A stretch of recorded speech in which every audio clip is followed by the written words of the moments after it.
শিমুরালী চৌমাথায় বিরাট সনাতনী সম্মেলন 22শে জানুয়ারি 2025 বুধবার সকাল 7 ঘটিকায় বর্ণাঢ্য ধর্মীয় শোভাযাত্রা। সকাল 10টায় হনুমান মন্দিরে বিশেষ পূজা ও শান্তিযজ্ঞ।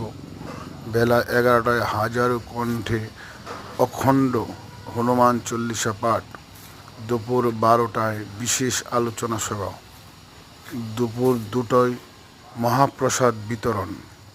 সন্ধ্যে 6টায় ধর্মীয় আলোচনা। শিমুরালী চৌমাথায় আপনাদের সবাইকে নিমন্ত্রণ। জয় শ্রীরাম। সবাই মাঠে উপস্থিত থাকবেন। সবার সাথে সবাই কাঁধ মিলিয়ে আমরা হাঁটবো। এটা ফেসবুকে ছাড়া যাবে না, ফেসবুকে তো ছাড়া যাবে।